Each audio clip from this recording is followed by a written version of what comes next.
はい、それでは創業セミナーの1回目ということで、本日はビジネスモデルを明確にするという内容でお話をします。これは経営の基礎になる本当に大切なことですので、皆さんと一緒に学んでいきたいと思いますので、よろしくお願いします。まずこちらご覧いただいて、どうでしょうかね。A さん、B さん、C さんの3人の方が新しくその年に創業されたとします。これ一番本当に開業の中で多いんですけれども、ネットビジネス関係、それから飲食業、そしてビューティー系、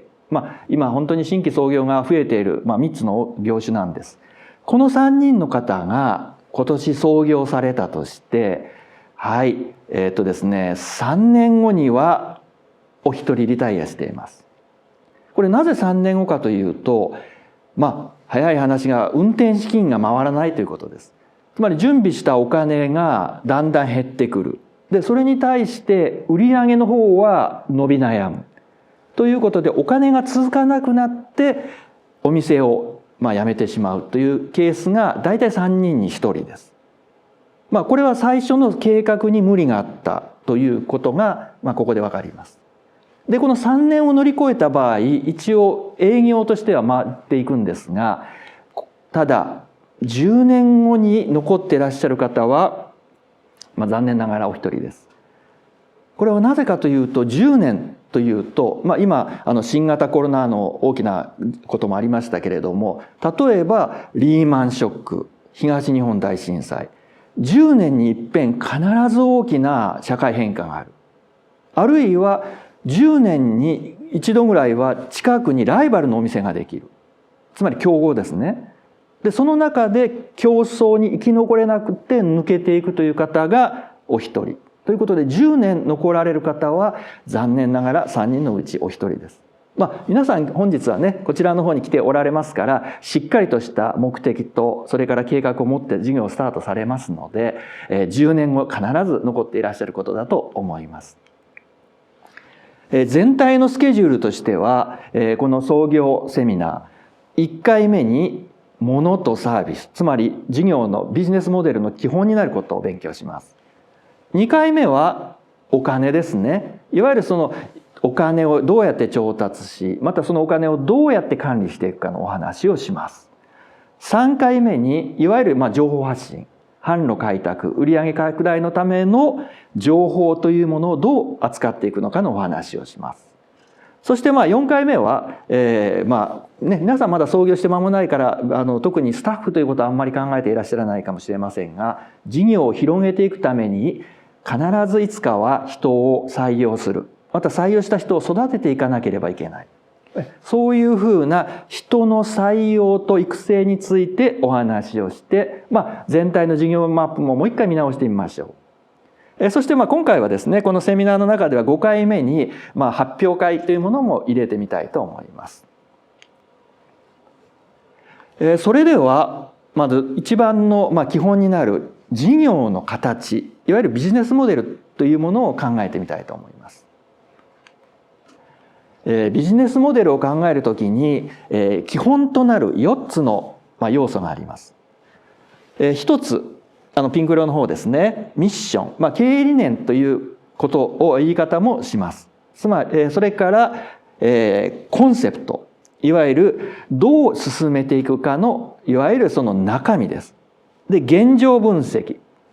今自分が置かれている環境、自分の持っているもの、自分が活用できるものは何なんだろう、課題は何なんだろうという現状分析。そしてビジョン、3年後にはこれだけ、5年後にはこれだけ売り上げを伸ばしていく、人を増やしていく、そうした数値目標をビジョンと言います。まずミッションですが、なぜその仕事をやるのか。皆さん例えばお金を稼ぐって、それは確かにそうなんですが、お金を稼ぐということであれば別に今選んでいる事業じゃなくてもいいわけです。例えばケーキ屋さんじゃなくてもラーメン屋さんでもいいわけですし、あるいはまたウェブサイトの構築の仕事でもいいわけです。お金で選んだんではなく、やりたいから、これをやりたいから選んだ。じゃあなぜその仕事を選んだのかという、ここがミッションになります。でまず経営というものはお金をいただいて、続けていくものですから、ものすごくやっぱりきちんとした計画が必要です。そのためには、まず自分は今どんな状況なんだろう、自分は何を活用できるんだろう、逆に自分が抱えている問題、自分が課題とすることは何なんだろうということを客観的に分析する必要があります。これが現状分析です。その上で初めてお客様は誰なんだろう、お客様にどんな価値を提供できるんだろう、そしてそのお客様にどうやってアプローチしていくんだろうというふうな、誰に何をどのようにというこの3つの要素をきちんとまとめます。これがコンセプトになります。つまりビジネスモデルの基本になるのがこちらになります。そして最後に、頑張ります、一生懸命やりますというだけではなかなか漠然として事業は進んでいきません。それで具体的に1年後、3年後、5年後にここまでやるという実際の数値目標を立てます。これがビジョンになります。経営戦略というのは今お話ししたような経営理念、経営目標、そして現状分析を踏まえて事業コンセプトを作ります。これが誰に何をどのようにという、こちらがあって初めて販売戦略というものが生まれます。